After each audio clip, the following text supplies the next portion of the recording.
आजच्या या 7-12 कोरा व्हावा ही मागणी घेऊन महाराष्ट्राच्या कानाकोपऱ्यातून आलेले सर्व शेतकरी बांधव गेले अनेक दिवस चाललेल्या या पदयात्रेचा समारोप आज आपल्या सर्वांच्या उपस्थितीमध्ये होतोय। ज्यांच्या नेतृत्वामध्ये ही पदयात्रा पार पडते ते आपल्या सर्वांचे लाडके नेते आदरणीय बच्चूभाऊ कडू, आदरणीय बेग साहेब, आदरणीय महाराज आणि महाराष्ट्राच्या कानाकोपऱ्यातून आलेले आपले सर्व जीवाभावाचे सर्व शेतकरी बांधव आज तुमच्या सर्वांचा उत्साह बघून, तुमच्या सर्वांची प्रचंड उपस्थिती बघून येत्या काही दिवसांमध्ये आपण सर्वजण सरकारला गुडघ्यावरती आणल्याशिवाय स्वस्थ बसणार नाही ही भूमिका मला आपल्या सर्वांकडे बघून लक्षामध्ये आलेली आहे। आज ज्यावेळेस मी या ठिकाणी येतोय महाराष्ट्रातल्या कानाकोपऱ्यातल्या सर्व शेतकरी बांधवांच्या भावना घेऊन येतोय। ही यात्रा, ही मागणी, या अपेक्षांचं होतं। आम्ही फक्त बच्चू भाऊंच्या खांद्यावरती टाकणं योग्य नाही। बच्चू भाऊ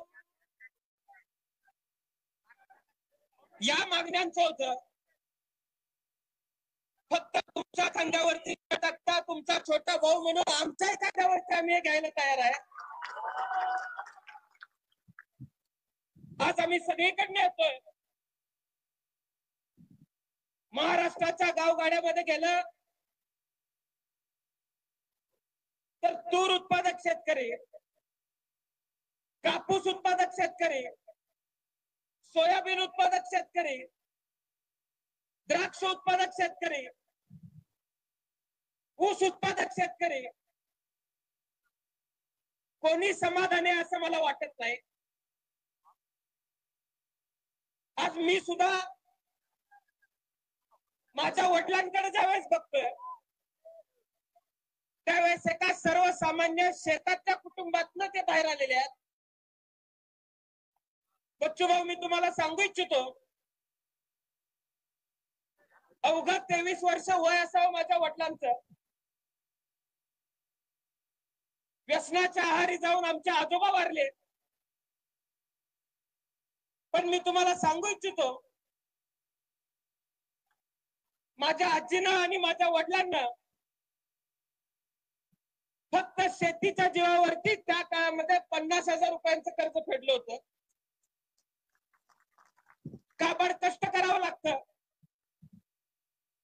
गावगाड्यामध्ये शेतकऱ्यांच्या पोरांचं आयुष्य कसं असतं हे माझ्या कुटुंबामध्ये आम्ही बघितलेलं आहे। आज गावगाड्यामध्ये फिरताना आम्ही खाली जाऊन बघतोय, शाळेची फी भरायला पैसे नाहीत, कॉलेजची फी भरायला पैसे नाहीत, एखादी सरकारची योजना व्हावी मग आमची फी भरली जावी ही अपेक्षा, आपली पोरं जिल्हा परिषदेच्या शाळेमध्ये घातली तर चांगली शिकतील ही बाबडी अपेक्षा शेतकऱ्याची असते। बच्चू भाऊ, ज्या शाळेमध्ये शेतकऱ्याची पोरं शिकतात त्या गावगाड्यातल्या शाळांची आज अवस्था काय आहे? आम्ही मागणी करतोय शेतकऱ्याचा कर्जमाफ व्हावं, त्याला कारणच आहे की आम्हाला सुख समाधानाचं आयुष्य जगता येत नाही। जे आयुष्य डॉक्टर बाबासाहेब आंबेडकरांनी घटनेत आम्हाला जगण्याचा अधिकार दिलाय ते आयुष्य जगण्याचा अधिकार आपल्याला आहे का नाही? पण ते आयुष्य जगण्याचा अधिकार शासनाच्या धोरणांमधून बघायला मिळत नाही।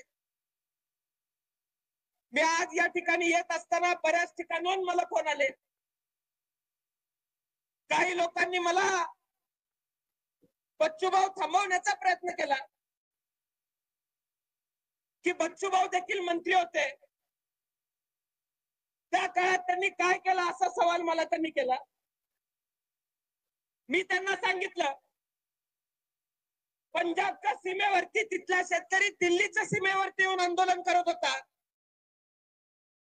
त्यावेळेस हातामध्ये मंत्रीपद होतं. संपूर्ण देशामध्ये शेतकऱ्यांच्या मांडीला मांडी लावून, शेतकऱ्यांच्या खांद्याला खांदा लावून एकमेव मंत्री ज्या शेतकऱ्यांबरोबर आंदोलनामध्ये मिसळला, त्या मंत्र्याचं नाव बच्चूभाऊ कडू होतं. ज्या माणसाचा हेतू प्रामाणिक आहे, ज्या माणसाच्या शेतकऱ्याच्या संदर्भामध्ये भावना प्रामाणिक आहे, त्या माणसाच्या उपोषणामध्ये, आंदोलनामध्ये फक्त सहभागी म्हणून नव्हे, तर त्या माणसाबरोबर घाम गळावा लागला, रक्त सांडावं लागलं तर ती रक्त सांडण्याची तयारी आमच्या सर्वांची असणार आहे. आज आपण सर्वांनी लक्षामध्ये घ्यायचं आहे, उद्याचा संघर्ष आपल्या सर्वांसमोर फार मोठा आहे. बच्चूभाऊ, मी तुम्हाला सांगू इच्छितो, 2 दिवसापूर्वी माझ्या भागातल्या द्राक्ष उत्पादक शेतकऱ्यांची मी दयनीय अवस्था लक्षवेधी म्हणून विधान भवनामध्ये अधिवेशनामध्ये मांडली. दुर्दैव महाराष्ट्राचं असं आहे, मी जी लक्षवेधी मांडली बच्चूभाऊ, मी द्राक्षाच्या संदर्भातली लक्षवेधी मांडली. कृषी मंत्री उठले, त्यांनी मला सांगितलं उत्तर देताना की मी सुद्धा द्राक्ष उत्पादक भागातून येतो. त्यांनी मला प्रक्रिया सांगायला चालू केली.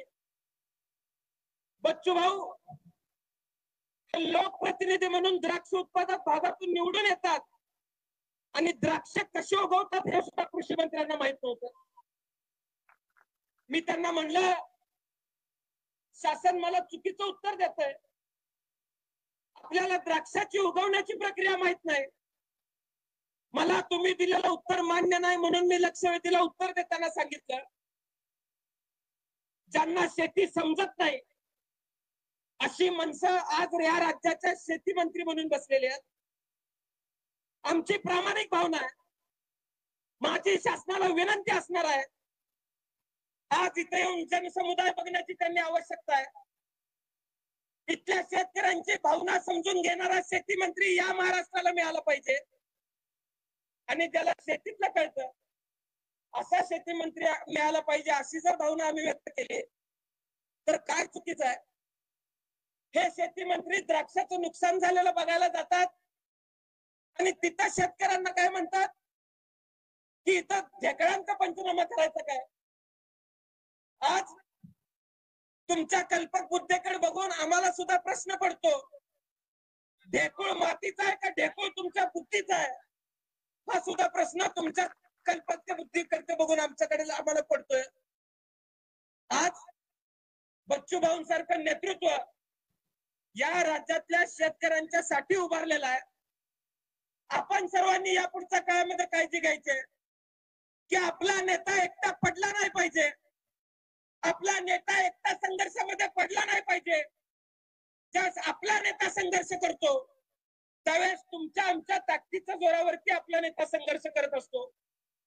उद्या न्याय मिळाला तर बच्चूभाऊंना न्याय मिळणार नाही. उद्या कर्जमाफी झाली तर एकट्या बच्चूभाऊंची कर्जमाफी होणार नाही. उद्या हमीभाव मिळाला तर एकट्या बच्चूभाऊंच्या रानाला हमीभाव मिळणार नाही. तो तुमच्या आमच्या सर्वांच्या रानाला हमीभाव मिळणारा, ही भावना तुम्ही सर्वांनी लक्षात ठेवायची.